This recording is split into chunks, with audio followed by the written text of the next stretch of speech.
I know you could just begin by telling us, I know, something about your book, something about yourself. I'm happy to. I was born in Britain, and I started my career as a literary journalist in Britain. I studied literature at university, and instead of staying on to do academic research, I decided to go into literary journalism, freelance literary journalism, in London. And it was possible then, in those days, this was in the late 1980s, to make a living as a freelance critic. So I'm fortunate to be writing, I now write for the New Yorker magazine, I'm fortunate to be able to write long book reviews in an age when the book review probably is thought by many people to be irrelevant or a fading or a declining genre. It's a funny thing about newspapers that certainly in America and Britain, that they will pay for someone to be, they'll pay to have a permanent theatre critic and a permanent music critic and a permanent art critic, but they usually, the New York Times is an exception, they usually don't pay to have a permanent book critic. The kind of long review or long essay that you would get in the criticism section of the Frankfurt Allgemeine Zeitung or something like that is very hard to find in newspapers anymore.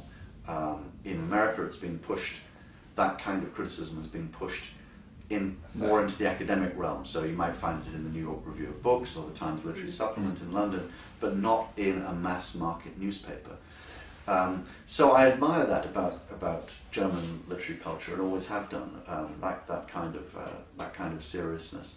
What do you think about social media, Facebook, Twitter? Is it something you might be interested in? The internet sees itself as the place where more radical work can go on. That's to say, if you want to know where the avant-garde is in fiction right at the moment. I mean, 100 years ago, if you'd arrived in a city and you'd said, okay, I want to know where the avant-garde is, someone would have said, go to that cafe, go to that cafe, go to that studio. Now, I think, if you arrived in a country and someone said, okay, I want to know where the difficult writing is, where people are not caring about how many books they sell or how difficult they are, you'd say, turn on the computer and I'll show you the Underground Literary Alliance or the Elegant Variation or whatever. So the blog thing is interesting to me, and increasingly, obviously, journalism and criticism will be done there. As a teacher, how has been your experience? How do you enjoy being a teacher? Yeah. Could you just, I don't know, say something about it? Yeah, I do. I enjoy being a teacher very much. I come to it fairly late, so I've only started about 5 or 6 years ago. I don't have a PhD, so I'm not a formal scholar in that sense, and I teach only half-time. But I like it because the rhythm is slower. You know, when you're reviewing a book for publication, even if you're dealing with an author like Tolstoy or something, you only have a limited amount of time. And so it's always a struggle against the deadline. You know, you think to yourself, okay, do I have time to... Let's say you're reviewing a new translation of Anna Karenina or something like that, yeah? And obviously you read that, but then you think, okay, do I have time to look at War and Peace again? And you say, no, I don't. Or do I even have time to read Anna Karenina over again, you know, just slowly? So it's always this struggle that you're up against a deadline. With teaching, it's the opposite. It's all about slow reading. I would say if you want to be a critic, or indeed, perhaps even more so, a creator of an art form, I think you have to care about it more than anything else, and care about it perhaps even to the exclusion of other things.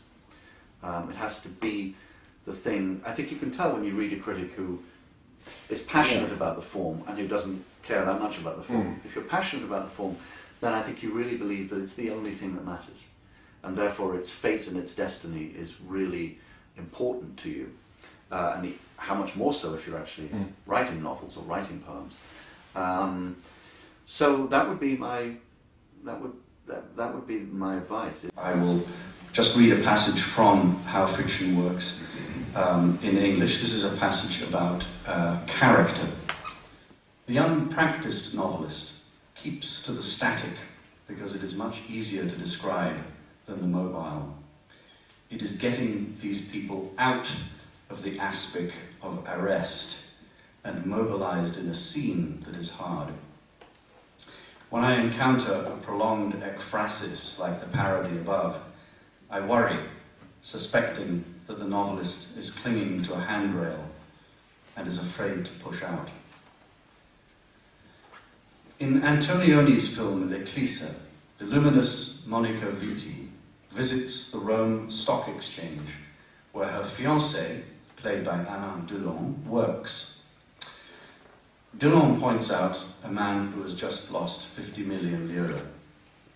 Intrigued, she follows the man.